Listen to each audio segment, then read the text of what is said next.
Hello friends, good morning. Welcome back to Apex Point. दोस्तों, आज के इस वीडियो में 30 मई के सभी इंपॉर्टेंट करंट अफेयर्स को कवर किया गया है। तो चलिए दोस्तों शुरू करते हैं। तो आज का पहला प्रश्न है, किस राज्य सरकार ने अंकुर योजना की शुरुआत की है?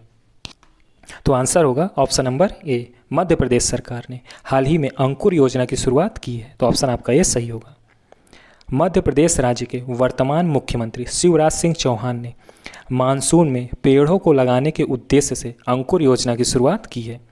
दोस्तों, अभी हाल ही में कोरोना वॉरियर्स नामक योजना मध्य प्रदेश सरकार ने ही शुरू की थी और वर्तमान में मध्य प्रदेश के राज्यपाल हैं आनंदीबेन पटेल और इंदौर एमपी का लार्जेस्ट सिटी है।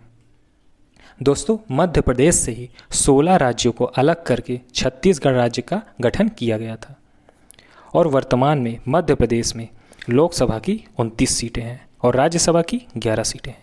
चलिए अगला प्रश्न करते हैं। अगला प्रश्न है, इनमें से किस देश के वैज्ञानिक ने पहली बार लैब में एक कृत्रिम मिनी हार्ट विकसित किया? तो आंसर होगा बी, ऑस्ट्रिया। तो ऑस्ट्रिया देश के वैज्ञानिक ने पहली बार लैब में एक कृत्रिम मिनी हार्ट विकसित किया। तो ऑप्शन आपका बी सही होगा, ऑस्ट्रिया। ऑस्ट्रिया के वैज्ञानिक ने हाल ही में स्टेम सेल पर 12 साल चले शोध के बाद पहली बार लैब में कृत्रिम मिनी हार्ट विकसित किया, जो कि तिल के बीज के आकार का है। दोस्तों, यह मिनी हार्ट 25 दिन के इंसानी भ्रूण के धड़कने वाले हृदय की नकल करता है। इस शोध से दिल से जुड़ी कई बीमारियों के रहस्य के बारे में पता लगाने में मदद मिलेगी। दोस्तों, यहाँ ऑस्ट्रिया आया है तो ऑस्ट्रिया की राजधानी है वियना और करेंसी है यूरो। क्या है? यूरो। और वियना ही ऑस्ट्रिया का लार्जेस्ट सिटी है। चलिए अगला प्रश्न करते हैं। अगला प्रश्न है, अमेरिकी राष्ट्रपति जो बाइडेन ने निम्न में से किस भारतवंशी को वाणिज्य विभाग के डीजी के तौर पर नियुक्त किया है? तो आंसर होगा ए, अरुण वेंकट रमन को अमेरिकी राष्ट्रपति जो बाइडेन ने वाणिज्य विभाग के डीजी के तौर पर नियुक्त किया है। तो ऑप्शन आपका ये सही होगा। जो बाइडेन ने अरुण वेंकट रमन को अमेरिका और विदेश वाणिज्यिक सेवा के महानिदेशक के रूप में नियुक्त किया है। अरुण वेंकट रमन अभी वाणिज्य सचिव के सलाहकार हैं। दोस्तों, अभी हाल ही में यूएसए ने इथियोपिया और इरिट्रिया के अधिकारियों पर वीज़ा प्रतिबंध लगा दिया है। तो देश के नाम है इथियोपिया और इरिट्रिया। चलिए अगला प्रश्न करते हैं। अगला प्रश्न है, निम्न में से किस राज्य के राज्यपाल सत्यदेव नारायण आर्य ने संपत्ति क्षति वसूली विधेयक 2021 को मंजूरी दे दी है? तो आंसर होगा ए, तो हरियाणा। तो हरियाणा के राज्यपाल सत्यदेव नारायण आर्य ने संपत्ति क्षति वसूली विधेयक 2021 को मंजूरी दे दी है। तो ऑप्शन आपका ये सही होगा। दोस्तों, हरियाणा के राज्यपाल सत्यदेव नारायण आर्य ने संपत्ति क्षति वसूली विधेयक 2021 को मंजूरी दे दी है और इसके बाद यह कानून बन गया है। इस कानून के तहत सरकार के पास किसी भी प्रदर्शन के दौरान सरकारी संपत्ति को नुकसान पहुंचाने वाले से नुकसान का हर्जाना वसूल करने का अधिकार होगा और यह विधेयक 18 मार्च 2021 को हरियाणा विधानसभा में पारित हुआ था। दोस्तों, अभी हाल ही में हरियाणा सरकार ने कोरोना मरीजों के लिए उमंग के बाद संजीवनी परियोजना की शुरुआत की थी। किसने? हरियाणा राज्य ने। अगला प्रश्न है, निम्न में से किस विश्वविद्यालय ने लगातार दूसरे वर्ष देश के टॉप 200 संस्थाओं में जगह बनाई है? तो आंसर होगा ए, रविंद्रनाथ टैगोर विश्वविद्यालय। तो इसने लगातार दूसरे वर्ष टॉप 200 संस्थाओं में जगह बनाई है। तो ऑप्शन आपका ये सही होगा। मध्य प्रदेश के रविंद्रनाथ टैगोर विश्वविद्यालय ने हाल ही में 2 कैटेगरी ओवरऑल रैंकिंग और यूनिवर्सिटी रैंकिंग में अपना स्थान बनाया है। इस यूनिवर्सिटी को पहले ही कई अवार्ड जैसे most innovative university of central India award से सम्मानित किया जा चुका है। चलिए अगला प्रश्न करते हैं। अगला प्रश्न है, किसने रियल मैड्रिड को हराकर ला लीगा चैंपियनशिप का खिताब जीता है? तो आंसर होगा डी, एटलेटिको मैड्रिड ने रियल मैड्रिड को हराकर ला लीगा चैंपियनशिप का खिताब जीता। इंपॉर्टेंट क्वेश्चन है, तो आंसर आपका डी सही होगा। एटलेटिको मैड्रिड ने रियल मैड्रिड 2-1 से हराकर ला लीगा चैंपियनशिप का खिताब अपने नाम किया है? कितने से हराकर? 2-1 से हराकर। दोस्तों एटलेटिको मैड्रिड विश्व चैंपियनशिप में 86 अंकों के साथ शीर्ष पर रही हैं। वहीं रियल मैड्रिड 84 अंकों के साथ दूसरे स्थान पर रही हैं। अगला प्रश्न है, भारत और किस देश ने 2 प्रमुख रक्षा समझौतों का नवीनीकरण किया है जो समुद्री सुरक्षा और सैन्य सहयोग को बढ़ावा देने पर केंद्रित है?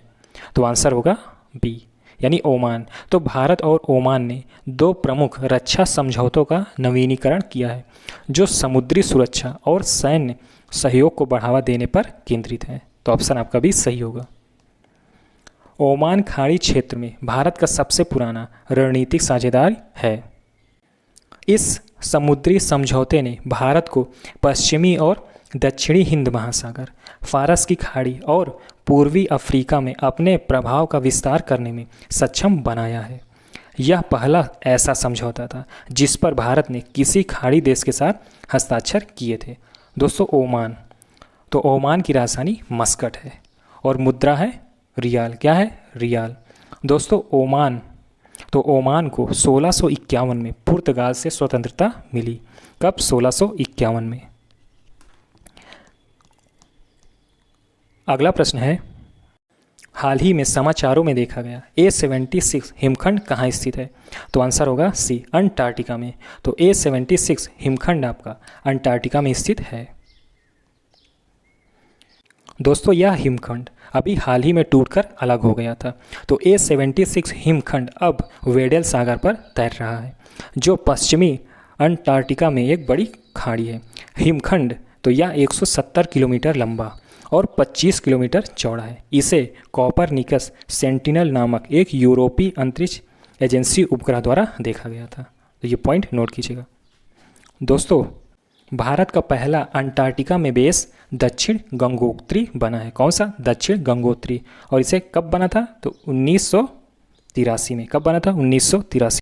और दूसरा बेस है अंटार्कटिका में भारत का मैत्री के नाम से। मैत्री यह अंटार्कटिका में है और यह स्टेशन प्रियदर्शी झील के करीब है। चलिए अगला प्रश्न करते हैं।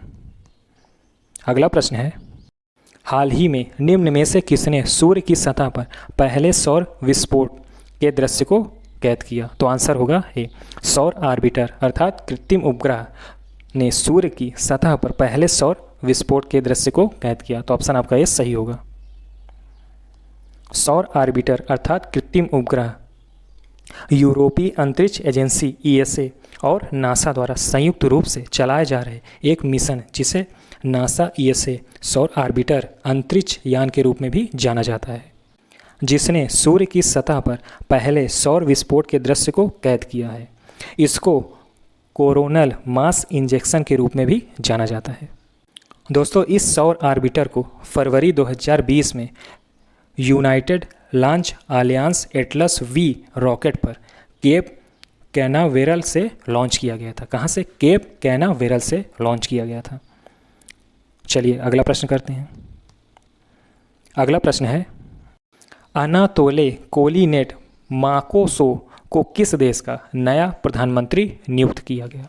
तो आंसर होगा बी, तो कांगो गणराज्य का प्रधानमंत्री नियुक्त किया गया। किसे? अनातोले कोलिनेट माकोसो को। तो ऑप्शन आपका भी सही होगा। कांगो गणराज्य के राष्ट्रपति